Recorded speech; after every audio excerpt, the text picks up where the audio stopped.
KG వంకాయలు శుభ్రంగా కడిగి బట్టతో తుడిసి కొయ్యాలి.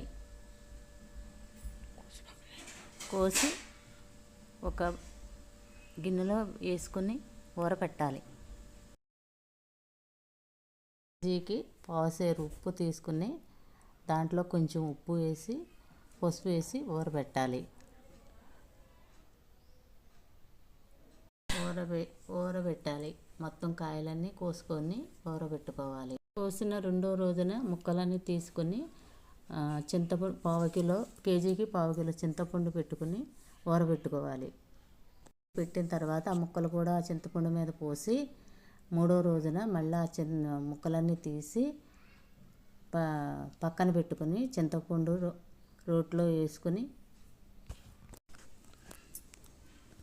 మిగతా ఉప్పు ఇప్పుడు వేసుకోవాలి. పావుసేరు కారం పోసుకోవాలి. ఒక 2 స్పూన్లు మెంతులు, 1 స్పూను ఆవాలు, 2 పాయలు ఎల్లుల్లిపాయలు, చిన్న అల్లం ముక్క, ఇవన్నీ కూడా రోట్లో చింతపండులో వేసి రుబ్బాలి. మళ్ళీ ఏమేమి వేయాలో మళ్ళీ చెప్తాను. ఫస్ట్ గ్రైండర్లో చింతపండు వేయాలి. తర్వాత మిగతా ఉప్పు వేయాలి. తర్వాత మెంతులు ఆవపిండి కలిపి వేయాలి. మిక్సీ చేసి చిన్న అల్లం ముక్క వేయాలి. మెత్తగా నలిగాక కారం పావుసేరు కారం వేయాలి. అది కూడా బాగా మెత్తగా నలిగిపోవాలి. మిరపకాయలు ఎండబెట్టి మిరపకాయలు పట్టించి కారము ఇంటిలో కారమే వేస్తాను, బయట కారం వేయను. ఇప్పుడు అల్లము ఎల్లుల్లిపాయలు మెంతిపిండి ఆవపిండి వేసాక బాగా మెత్తగా నలిగిపోవాలి. బాగా మెత్తగా నలిగిపోయాక కారం వేయాలి. పావుసేరు కారము వేసాక అది కూడా మెత్తగా నలిగిపోవాలి. మెంతులు వేయించుకోవాలి. వేయించుకుని ఆవాలు కూడా కొంచెం వేడయ్యాక మెంతులు వేడయ్యాక మిక్సీ పట్టుకుని మెంతులు వేయించుకుని ఆవాలు కూడా దాంట్లో వేసుకుని వేడిపడ్డాక మిక్సీ చేసుకుని దాంట్లో వేసుకోవాలి. పోయాక మొత్తం మెత్తగా కారం అనేది తీసి వంకాయ ముక్కల్లో వేసి బాగా కలుపుకోవాలి.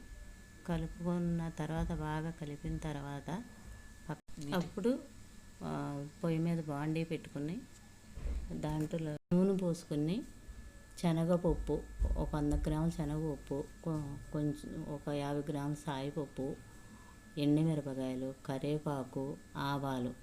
ఫస్ట్ శనగపప్పు వేసుకోవాలి. శనగపప్పు కొంచెం వేగాక మినపప్పు వేసుకోవాలి. సాయి మినపప్పు. తర్వాత ఆవాలు వేసుకోవాలి. తర్వాత కరివేపాకు వేసుకోవాలి. తర్వాత ఎండుమిర్చి వేసుకోవాలి. మొత్తం అంతా బాగా కలిసాక మొత్తం వేగినాక అది తీసుకుని పచ్చట్లో ఎల్లుల్లిపాయలు వేయాలి. లాస్ట్లో ఎల్లుల్లిపాయలు వేయాలి. అవి కొంచెం ఎర్రగా వేగకూడదు. కొంచెం వేగాక తీసి ఇకను పచ్చట్లోను పోయాలి. అది పచ్చట్లో పోయాలి. పోసి మొత్తం అంతా కలవబెట్టాలి. తిప్పుకోవాలి. బాగా నూనెంతా పచ్చడికి పట్టేటట్టు తిప్పుకోవాలి. అంతే వంకాయ పచ్చడి. Thank you. సబ్స్క్రైబ్ చేయండి.